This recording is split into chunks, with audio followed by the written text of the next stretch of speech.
Hello, everyone. I'm so happy to be here, and I'm just thrilled to see people from all over the country. That is really exciting for me. I am here to learn with you, so this is an interactive session, and so I do hope that you participate and let me know of maybe ideas that you have that I didn't mention or things that resonated with you. That would be very important to me. So I'm Natalia LeMoyne. I'm the coordinator for educational technology at a school district up here in New York, in upstate New York. And I have been an ESL teacher for many, many years. I worked in North Carolina in the public school system as an ESL teacher since 2004. And then I love technology. I saw the wonderful things that my students were achieving with the right use of technology. And that made me think about what my path was in my career. And I said, well, you know what, let me just dig a little deeper in educational technology. And so that's how I got my master's in it, and decided to help teachers learn the benefits of the educational technology tools that will support our populations, our ELL population. So let me go ahead and get started. And Desiree, you guys can see my screen, right? Just want to make sure. Yes, ma'am. We are perfect. Awesome. All right. And just to let you know, we have somebody from Colombia here too. Yay! I am from Colombia, so thank you for reminding me of my nationality. Anyways, guys, my contact information I will share that with you at the end, but you can see on my slides that I'm active on Twitter, so you can follow me there as well, and DM me there as well. All right, so I just wanted to structure our conversation today, and we want to talk about three things. And the first thing I want to talk about is some obstacles that we may see right now and some possibilities for distance learning or online learning. And then I want to talk about some key factors or considerations that we want to keep in mind. And then lastly, some best practices and some ideas that I have to share with you. So let's go ahead and get started with obstacles and possibilities. So some of the obstacles that we have with English language learners, and specifically during remote learning, distance learning, or online learning, or even a blended learning model, is access to technology. Another one is lack of educational supports, or what we call scaffolding. Some routines are obviously changed. There is anxiety in our students, because they're not back into their routine at school. Some families are going through financial stress, and that obviously brings some stress to our students as well. Some of our students have to care for siblings or relatives. They are missing on the English language interactions, and some kids may feel isolated because of that parent-teacher interaction, and some families may feel like they have nowhere to go now because the teacher is not constantly communicating with them. So those are some of the obstacles that we see in this type of learning environment. However, we do see some possibilities here, and this is what I want to tap on today. We have the possibility to give them self-paced learning opportunities. We can tap into student interest, choice, and discovery.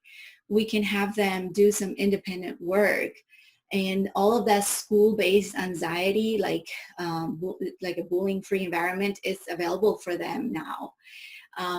There is small group instruction as well that can happen online. And then most importantly, you give them time to process directions and content. So video recorded directions and things like that are really important. And another possibility here, or an opportunity, is that students can grow their home language skills. So I wanted to turn it over to you guys before we move into key considerations. If you can put in the chat some of the obstacles or possibilities or things that you have thought about in an online environment. I'd like to hear from you. What are your thoughts on that? Okay, so as soon as they're typing now, I'll let you know what they put. Mm-hmm.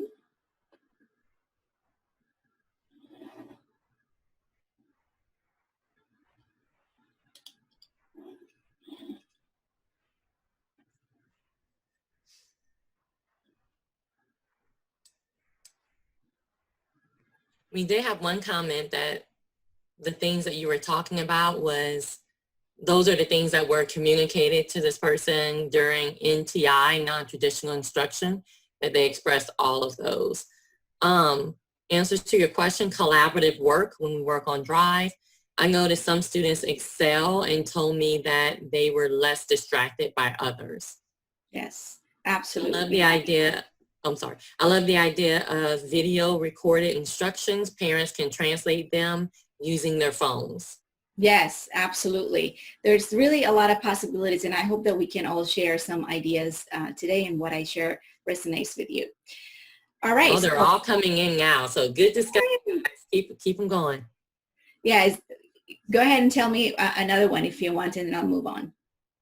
Okay. I'm working with a newcomer who also has a language delay, which has delayed English acquisition. Video call is much more difficult for him to process language sounds and nonverbal cues. Right, exactly. All right, so we're going to look into some key considerations or key factors here. It's very important that we keep in mind online student privacy. As a director of technology myself, I can't stress this enough. You know, there are going to be a lot of websites and applications that you are going to see that they're saying, hey, I'm free, you know, we're going to give you free access for whatever until, you know, pandemic ends, or until school starts, and sign up and have your kids sign up.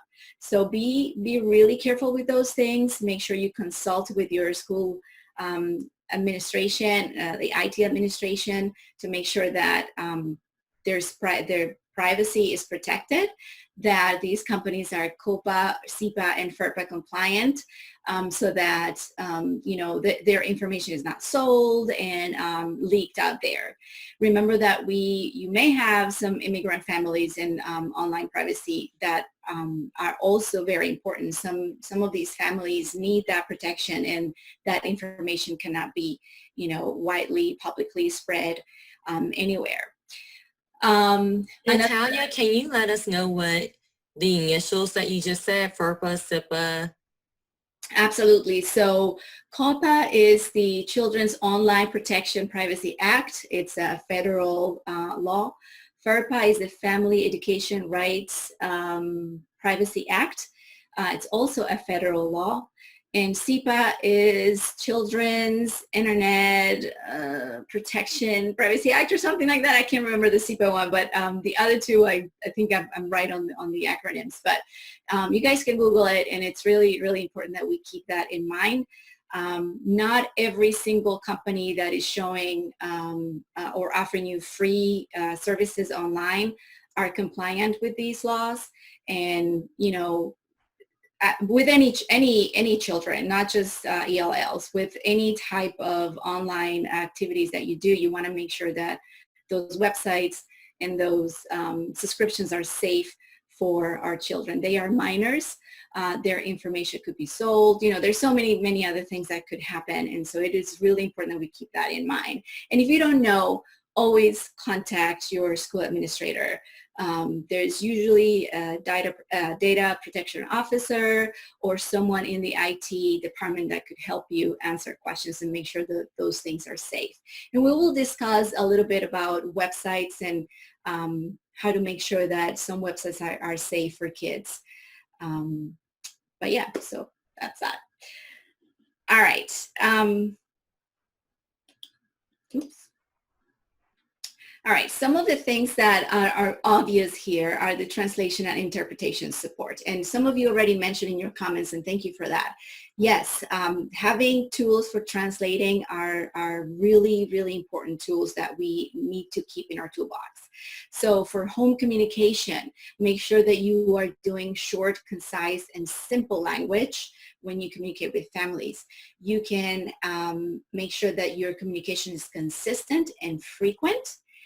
So for announcements, reminders, or information, you might want to say, okay, every Monday I'm going to send something, or every Wednesday, or every Monday, Wednesday, Friday, you know, so that you always keep families engaged and in the loop. Auto-translate captions available for videos. I will post the link to that. You can actually, when you create your own videos for your class, and we will see some tools in the end, you can upload this to YouTube. Make sure that you put your transcript so that you can turn on closed captioning. And there is an auto-translate feature that can also be turned on when you upload your videos, so that when you send this to families, families can see it in their native language. There is also a huge potential in tapping into your school community. I can tell this from experience here in the school district that we are. We have about 52 languages represented. We have different dialects represented as well. And it's very hard to find someone or a translator that would do a good job specifically for dialects. So we tap into our parents, and we make sure that we are involved with our PTAs, parent-teacher associations. A lot of parents are really willing to help you out in sending messages and, you know, correcting your translated message or whatnot. Some of them are willing to make phone calls. So that's a resource that maybe if you even thought about it, it's a good time to start thinking about it. They're always willing to help other parents. Any questions on these so far or comments? Yes, we've gotten a lot of comments from your first question, and then the recent comment is, one of my biggest issues for translation is if parents' child are illiterate in their native language. Yes, yes, and that is a very difficult thing to overcome. A lot of those things that people are saying that are having trouble with, specifically because they are not very proficient in their home language, usually is either solved by a video when you actually show, so you use other context clues to help them understand, even if it's in their own language or even in English. Sometimes pictures with arrows and things like that can help as well.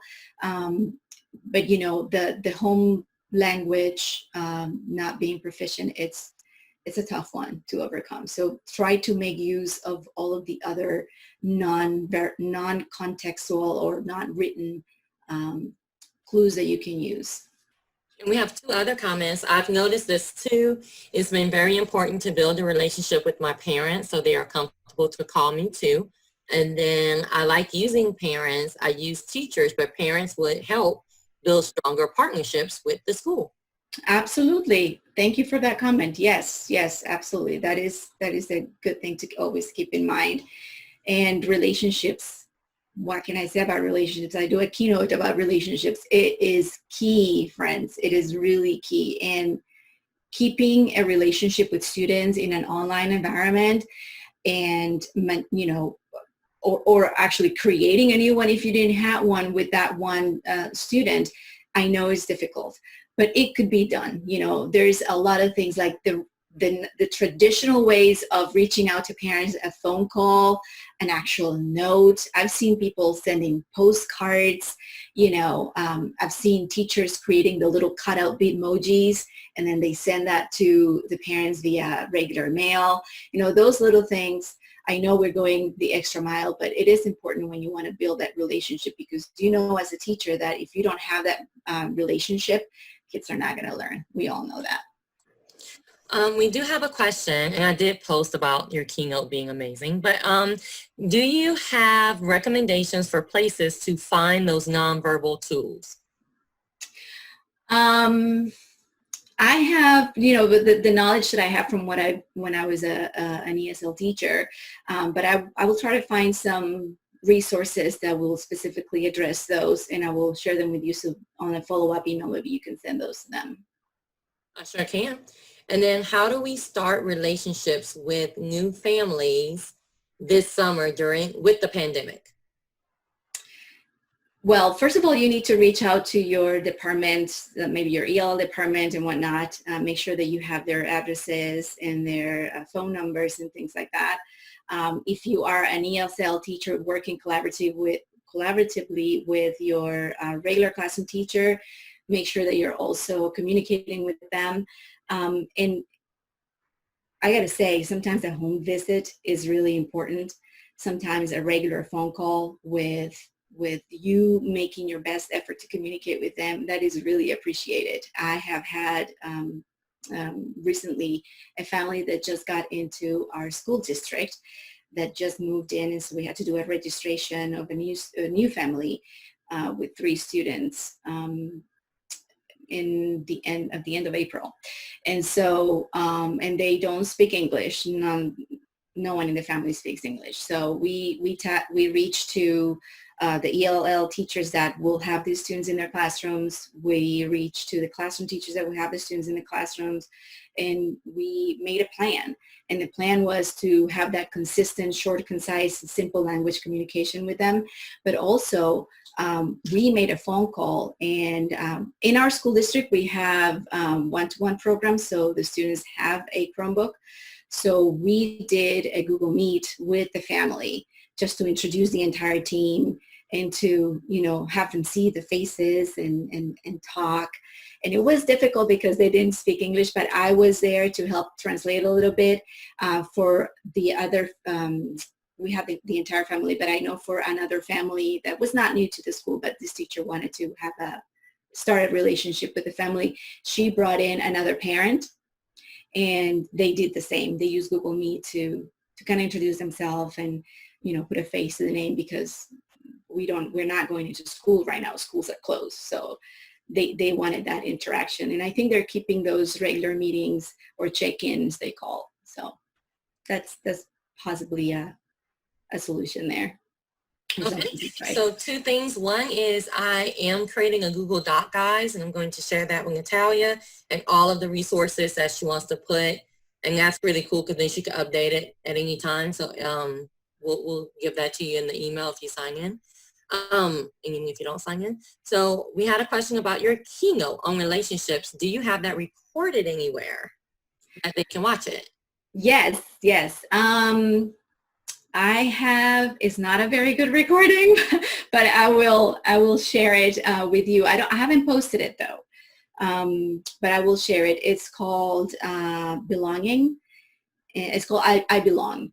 And it talks about my experience as an ESL teacher, my experience as an immigrant myself, as a non-English speaker myself, and the importance of building relationships. So I will, Desiree, what I can do in that document, I'm going to have to upload it to YouTube and make it available, and I'll make sure I include the link there. Beautiful. Thank you so much. Yeah, anytime. All right. Whoops. I'm going here. Wait. Okay. So some of the interpretation and translation support tech tools. Obviously, Google Translate. It's a good one. Not the best one, but it's a good one. The Translate app for the phone, it's kind of cool because you can hover over the text that is in one language and will translate it right there on the phone for the targeted language of what you want. Microsoft Translator is another one. Microsoft Immersive Reader, if you have not checked it out, I linked it here, and I know Desiree is going to share the slides with you guys. But Microsoft Immersive Reader, it's another great resource because it will give you translations of the text that you have in the document. And I believe it's about 62 different languages available. So it's something that I would encourage you to consider. And then Talking Points is another great application that you can use because it's a seamless communication. So you set it up on your phone for, the language that you're speaking to, but then it goes into the parent phone in the targeted language. So like whatever language the parent sets it up for. So another one that I would strongly recommend you check out. Now, moving on to the last part, which is best practices and ideas. And I'm here to share some of the things that have worked for me and some of the things, and I want to make sure that you also share with me things that have worked with you. So these are some helpful ideas. So no internet at home. That's something that we see here in my district all the time. What we did here, we looked for offers from various internet service providers like Verizon, Comcast, Spectrum in this area. And we specifically went as a school district, so contact your school administrator and talk to them about possibilities that they can have with some of our families. We were able to extend some of the free internet service providing offers that they had. We were able to extend them until July 1st until July 30th. It would end on June 30th. So they got an extra month. Also check local libraries for Wi-Fi hotspots. They do have those available for checkout for free. Consult with your school administrators to see if the school can provide Wi-Fi hotspots. As a school administrator, I can tell you that we were able to find a good deal on Verizon hotspots. We do pay, the district pays for the data plan and it pays for the service itself, but it was great because it helped us, provide what the students needed at the time to be able to continue to, learn. So it was really crucial for continuity of learning. And then lastly, paper packets, would be my last resource, but one of the things that I would encourage you to do is to add some sort of QR code.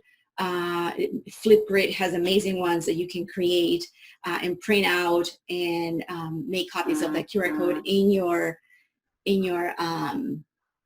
packet so that the students can actually view it and view your instructions. So you're providing a scaffold right there for a paper packet.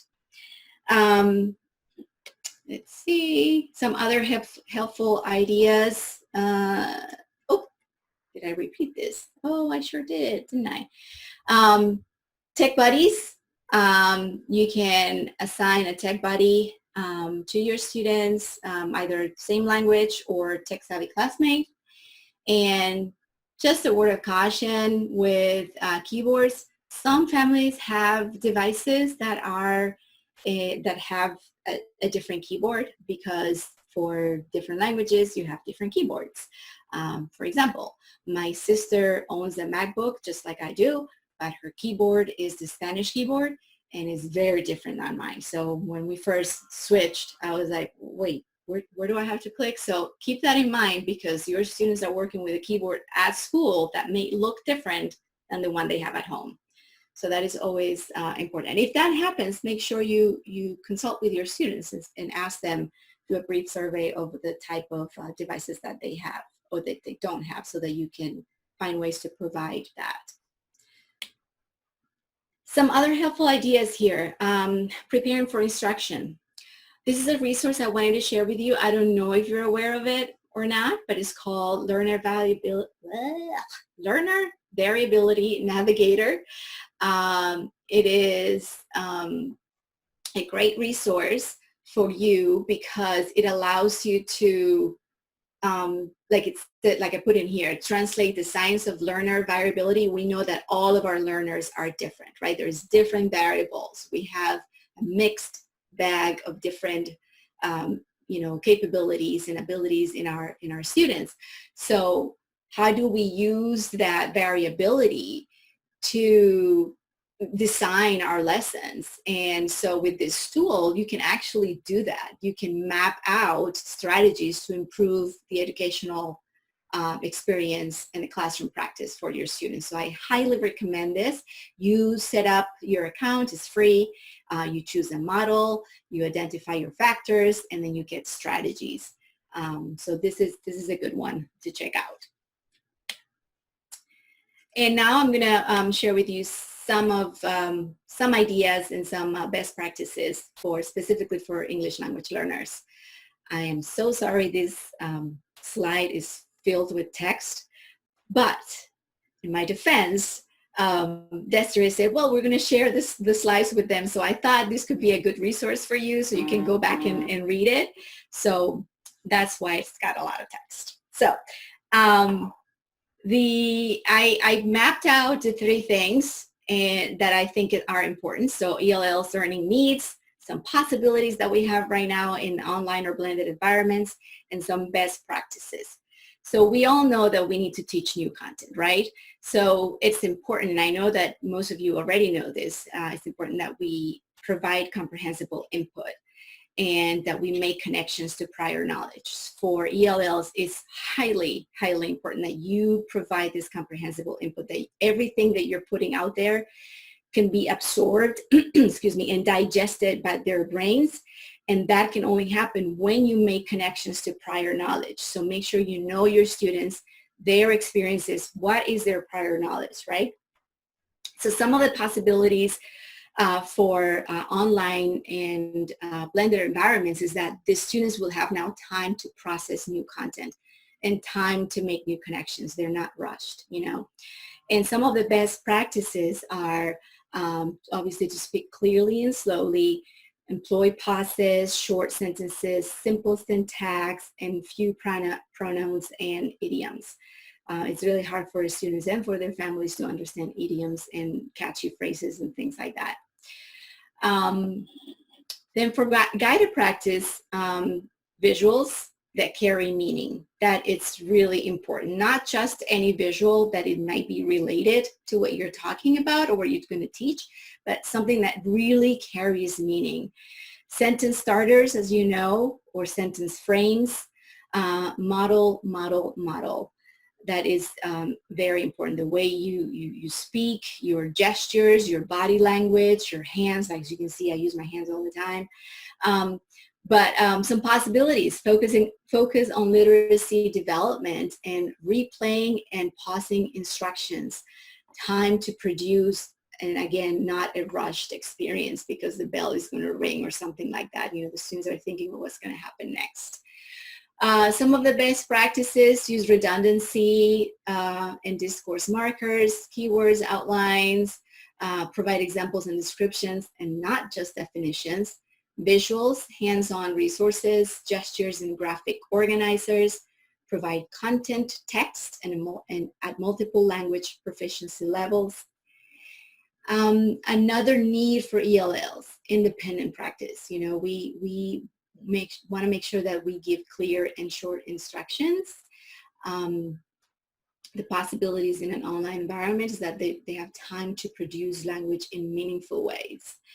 There's time to practice. There's no judge zone. You know, they don't have that bully next to them or that classmate that may not be a bully, but it is some sort of pressure to them. Listening, speaking, reading, and writing skills could be developed. And for best practice, I put in there creating activities that call upon students to integrate listening, speaking, reading, and writing.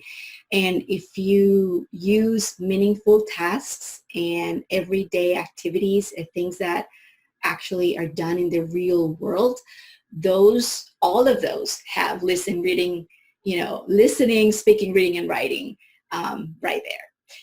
And finally, for assessment, make sure you give choice, you know, likes, and make sure that you are incorporating their likes and dislikes and give clear expectations. Possibilities in an online environment, time to understand and process the expectation, sense of ownership and self-worth because they are doing that themselves. They are not in a group and, you know, feeling that the other students need to do the rest because they feel like they're incapable. And time to create. Best practice, creating activities that allow students to have voice and choice in multiple output ways to show their knowledge. So it's important that you do that and you're not fixating on one form of assessment or one form of product. So now what are the implications with technology? So I kept the same chart as you saw, and I added an extra column with technology tools. So for new content to provide comprehensible input, you can create your own video, record your screen. And there are 3 tools that I recommend here.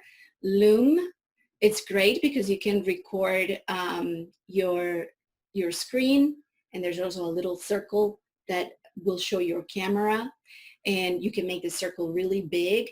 And so you can have your content on the one side and your your face on the other side. And what I like about it is that you can use your facial expressions, your gestures. You can bring props, to show as you're, talking about the content. Another cool thing here is that I've used Loom, and this is another workshop I do. It's called Fluency for ELLs. I use Loom because I allow the students to record themselves reading something. And when they read something, we always want them to, have expression, accuracy, smoothness, pace, all these factors for reading. So when they record themselves with Loom, I can see that they are actually using facial expressions. I can see that they are on the right pace and that they're smooth. And the cool thing about it is that the kids can go back, record as many times as they want, and they can, evaluate themselves. And it produces a link once you're done recording, and that link can be shared with anybody. And it could be, you could allow comments.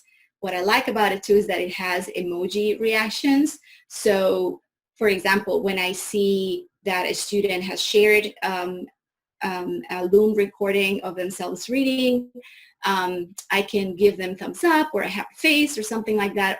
And it's time stamped, so they can go back and say, okay, my teacher or someone said this was nice the way I said it at this particular moment. It's not like a general, evaluation of it. So it's kind of cool.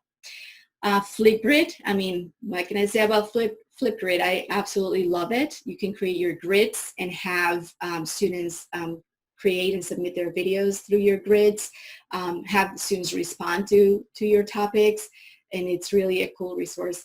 If you have used Flipgrid in the past, make sure you let me know in the chat, or Loom or Google Meet. Did you know that you can record yourself without having anybody joining your meet, and present your screen and record your face as well with Google Meet? When you record with Google Meet, it will save automatically in your Google Drive, and you can actually share that video recording with your students as well. Loom and Flipgrid, you can create QR codes like I mentioned earlier, so that if you were to put something even on your documents, the digital documents, then the kids can scan those and repeat your instructions as well, or even in your paper packets. I've talked a lot. Any questions so far? I don't see any questions. There's just a lot of people like sharing tips and Great. Talking about like they use Flipgrid, they love Loom, just a lot of you've caused a lot of great discussion in the chat. That's perfect. So let me talk about some technology tools that you can use for guided practice. You want to make sure that you're providing rich content. We talked about that comprehensible input. And one of the things that I always say is a lot of teachers put wonderful, thought-provoking images.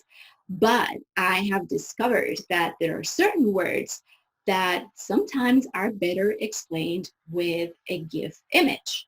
So for example, the word shrug, like doing this, shrugging your shoulders, you can't really put a picture on it other than the still picture doing this, right?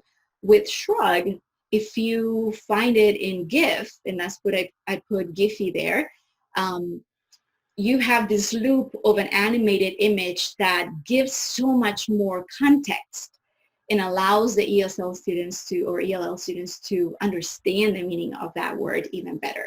So I highly recommend using GIF images.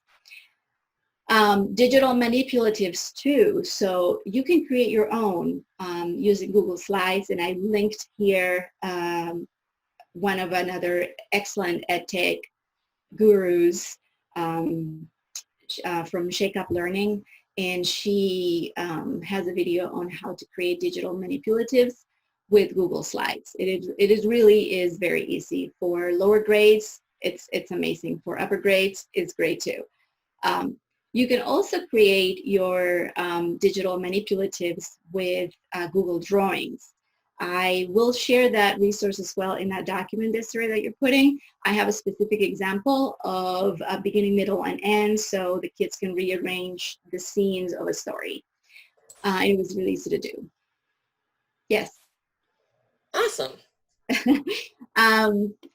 Use ELA. If you have not checked out their website, it's great for using real, authentic news articles, and you can change the reading proficiency level. They have a paid subscription, but I believe that there is a free version of it. That it doesn't allow for a lot, but at least you can find the article and then share it. But if you want a subscription to UCLA, it's a good one to have. HyperDocs, again, it's a great way to provide context, rich visuals, and modeling for students. So if you have not checked out HyperDocs, I put a link in there. HyperDocs are rich Google documents that link out to different resources and allow students to pretty much have everything in one spot and have that whole lesson developed in one document. So you can embed videos, you can embed different links. There's activities that kids can do right in the document. So it's a great resource for them too. For distance learning, one of the things that teachers in my district at least are sometimes concerned about is how do I have, a class when my students are not with me, but I want them to go with me through a Google Slides presentation. I want them to interact as I am presenting, rather than the method that we have right now, which is I'm talking, you guys are listening and interacting through the chat. We want the kids to actually do things with my presentation. So Pear Deck allows you to have that interaction, that live interaction, and kids join your class and with a code. It's all of these resources that I'm sharing with you are FERPA compliant. For certain states, like in my state, we do have to have a specific agreement with them, but they are okay to use with kids. And so with Pear Deck, you have this code, the kids join, and you can have draggables in your Google Slides so kids can do different activities. They can type, they can write, they can draw, they can drag, they can put pins on maps. There's so many things they can do. And what I love about it is that when you end your class with Pear Deck, you will have an individual takeaway, they call, summary of what the kids did in that class. And everything is archived for you and saved so that you can go back and look at, progress. Like, this is the lesson I did this day. This is how little Johnny performed, and now I'm doing it again, and this is how he's doing. So everything is in there for you. And lastly, Kami. I don't know if you've used Kami with PDF documents. A lot of us have wonderful worksheets that we have used many years ago. And sometimes we feel like I really don't want to have to not use it because it's in paper, but you can bring it to life with Kami and make it interactive. I see a lot of our high school teachers using Kami for our English language learners because, as you know, high school math is difficult for an ELL, specifically coming from a different culture or a newcomer. So Kami allows you to insert recording of yourself explaining what the task is and modeling what the task is. The kids can play and pause and repeat as many times, and it's embedded right in the document. So it's amazing because the kids don't have to go out to YouTube or another video source and then come back. So there's it limits the distraction and it allows them to just stay in one spot. So I highly recommend Kami for that. You can also leave voice comments as well. And all of these integrate with Google Classroom if you use Google Classroom as your platform. And then I merged independent practice and assessment because I just wanted to share with you some creation tools that would allow you to have choice and voice for your students. So WeVideo works with Chromebooks and works with you know, like a regular browser. So you don't need like a specific app to have it and to use it. And it's FERPA compliant and it's really safe for kids. They can create videos. You can use their free version. It limits you to 5 minutes, but they can create videos. They have an extensive library of videos that they can use for templates. So it's really great to, for example, have a student create a video project on, you know, so for them to show what they've learned. Soundtrap is the garage band of the internet. You can create podcasts, they can create music, they can create radio shows, they can create, you know, their own singing and songs. So it really opens up creativity. And the reason I put these ones in here is because sometimes we give, you know, assessments or independent practice that are confined to like Google Slides or make a presentation. But we know our kids listen to music. We know some kids are really artistic and they want to make movies or they want to, you know, make funny things and they want to sing. So these two will provide that avenue for them to be a little more creative. Edpuzzle is another one that I put in there. It's great because you can use any type of video to create specific questions about the video. So if you have really good videos, like for example from YouTube, that you want to use as your content, it's great for ELLs because you have the video, but when you edit it with Edpuzzle, you insert questions that are either check for understanding or pausing for, you know, giving for you to ask them to give you feedback on what they've learned so far. It really is another great tool. Google Slides, obviously. Capwing, I don't know if you've heard of that one, but I really like it a lot because, you know, kids are a lot into creating memes or GIF images, and Capwing allows you to create really fun images. So when we ask our students to maybe define a word or, you know, practice their vocabulary or, you know, any other type of assessment that you think, using Capwing will give them, again, that room for creativity where they can say, I'm going to create a meme or something funny or create this thought-provoking image as my assessment or as my product. And Book Creator is another one too that I highly recommend. If you have not heard of it, click on all those links. But that one allows the students to create their own books. So, and it works with Chromebooks as well. So those are my tech tools that I recommend that will sort of address some of the learning needs our ESL students have and will sort of match with an online and blended environment. I have a question for you guys now. So this is a worksheet that was sent to English language learners. And it does provide some scaffolds.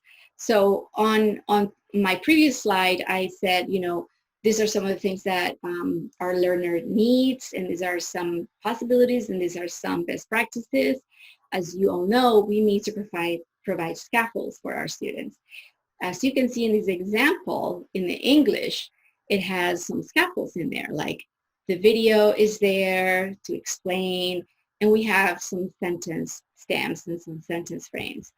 And it also comes in Spanish, so this teacher translated this and put it in Spanish as well.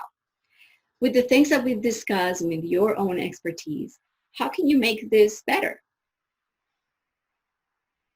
So writing in the chat if you want.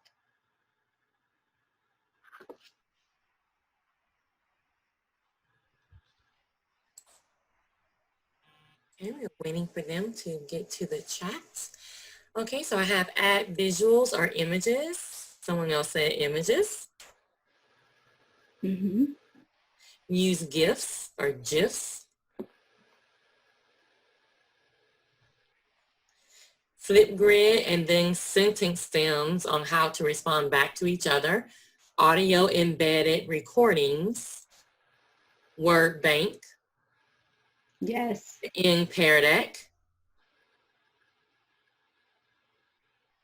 Perfect.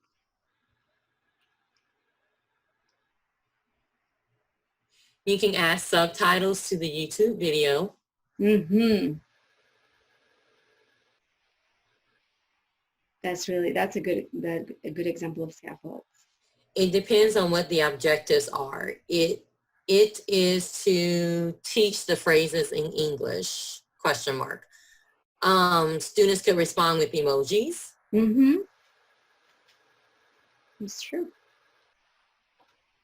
Great. So as you keep typing in there, I would like Desiree to share your input with me later on. Maybe you could put it in a format that I can read all those comments.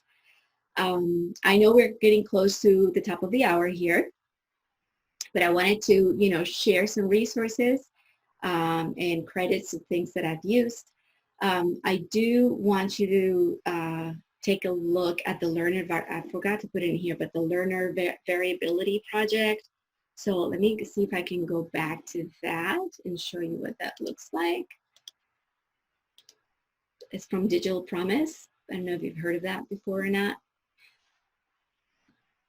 But it really is a good way for you to, choose your model, and then you do your factors. So for example, I don't have time to kind of show you how to go through this because I want to make sure we open this for questions, right, Desiree? But I wanted to show you the website. It's really cool.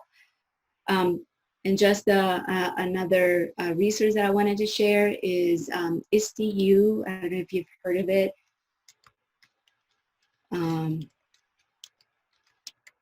ISTU micro courses. There is one course that I'm authoring. And it's right here, Ensuring Equity and Inclusion in Online Learning.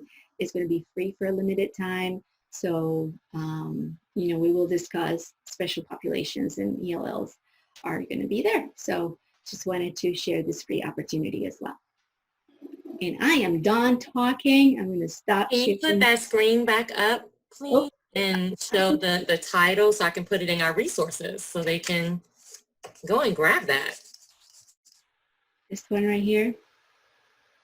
The title, Ensuring Equity and Inclusion in Online Learning. Okay, and you can just leave that up. We do have a couple questions. What was the purpose of the Spanish translation in that activity? Oh, that's a very good question. Whoever did this possibly thought that maybe their parents or their family, they needed in Spanish to support the understanding of the task in English.